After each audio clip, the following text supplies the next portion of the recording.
So you want to know about The Witcher? No, not the story the bards sing all heroic and clean.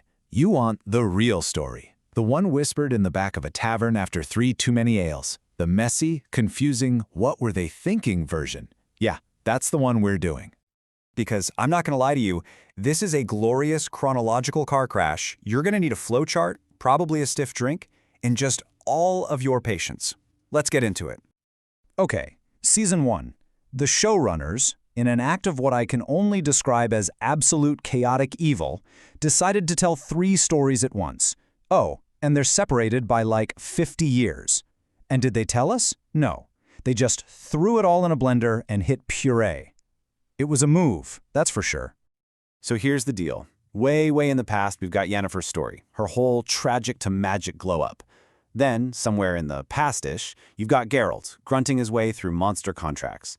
And finally, in what we think is the present day, you have Princess Ciri, whose entire life is basically just one long marathon away from bad guys. Let's meet our heroes. First, Geralt of Rivia, monster slayer, bath enthusiast. Gets into one tiny misunderstanding, slaughters a whole town, gets nicknamed the Butcher of Blaviken, and, sulks about it. Then there's Yennefer, who goes to Aretuza, basically a magical mean girls academy, and trades a lifetime of misery for ultimate power. And finally, there's Ciri. Her main skill? Running and screaming. That's pretty much it for Season 1. So how did these 3 get tangled up? Well, it's all thanks to this little thing called the Law of Surprise. It's ridiculous. Geralt saves a cursed hedgehog knight, don't ask, just go with it, and as payment, he says, give me whatever you have, but don't know you have. And guess what the hedgehog knight finds at home? A fetus. His wife is pregnant. Geralt, realizing he just accidentally became a magical deadbeat dad, just nopes right out of there for a solid decade. It all comes to a head at the Battle of Sodden Hill.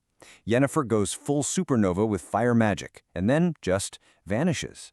Geralt finally decides to do the dad thing, only to find Ciri's home is now a smoldering crater. He wanders around, gets bit by a zombie thing, passes out, and wakes up to find Ciri, just standing there in the woods.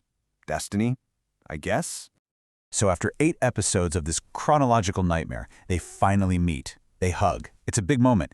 And then Ciri, this girl he's never, ever met, looks him dead in the eyes and asks the one question every single person watching was screaming at their screen. Who's Yennefer? And roll credits. A masterclass in making your audience say, wait, what? All right, Season 2. And thank God the timeline is fixed. Geralt takes Ciri to Kaer Morhen, which is basically the Witcher frat house, and goes into full dad of war mode. It's all training montages and Geralt grunting things like, girl, you must train, while Ciri learns she's got this elder blood thing that makes her a walking magical nuke. Fun. And what about Yennefer?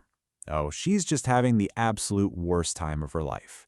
After that whole Sodden thing, she loses her magic, becomes a prisoner of war, gets captured again by elves, and is being haunted by this creepy demon in her dreams. It's a real terrible, horrible, no good, very bad few weeks for her. So this dream demon, Voleth Meir, starts offering deals to everyone. She's like a demonic Oprah. You get an alliance, and you get an alliance. But her price for Yennefer is steep. All she has to do is betray Geralt and deliver Ciri to the demon.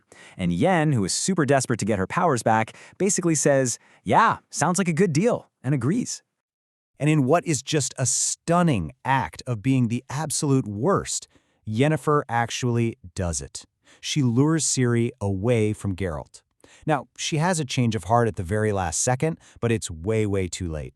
The demon possesses Ciri, teleports back to the Witcher frat house, and starts summoning monsters. It's a total disaster, and it is 100% Yennefer's fault.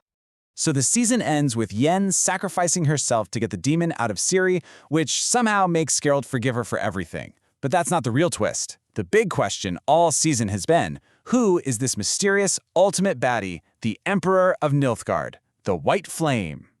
It's the hedgehog guy from Season 1, Ciri's dad, the guy who was supposedly dead this whole time. Yeah, he's been trying to capture his own daughter. Let that sink in. And that brings us to Season 3. Our little found family is on the run, and let me tell you, it is awkward. Yennefer is basically on a season-long apology tour for, trying to sell Ciri to a demon. And their big-brain plan to protect the most wanted girl on the continent? Take her to a giant party where literally all of their enemies are hanging out. Just brilliant stuff. And of course, their amazing plan leads to the Thanid coup.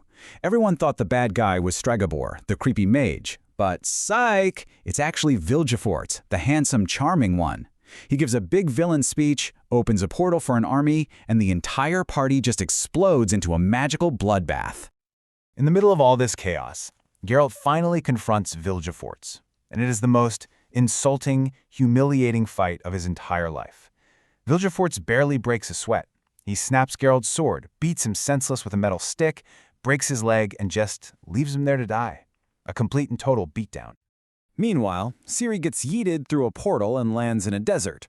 She then spends an entire episode tripping balls, having a vision quest, talking to a horse and a unicorn, and renouncing all her magic. As you do. Then she gets found by a gang of edgy teenage bandits called the Rats, kills her first person, decides she likes it, and rebrands herself as Falca. It's a whole vibe. And that brings us to the future, Season 4, the one nobody's seen yet. Welcome, my friends, to the Unhinged Precap, where we piece together what's going to happen based on pure vibes and casting news. First things first, we gotta talk about the elephant in the room. The show's official canonical explanation for why Geralt has a completely different phase is there is no explanation. He just looks different now. We don't talk about it. He's just more structured now. You just know the whole season is going to be characters doing a double take every time they see him. And Jaskier is absolutely going to have the best line. Something like, "Geralt, my God, what happened? Did that forest dryad heal you with a belt sander?" So what's going to happen? Well, Ciri's going to be on her emo gap year, living out her bandit diaries. Geralt, now played by Liam Hemsworth, will be on the world's saddest Find My Daughter tour. Yennefer will be busy trying to start a magical HOA or something, which is basically the C-SPAN plotline of the show. And Vilgefortz, he's just vibing in his evil castle with a fake Ciri doll.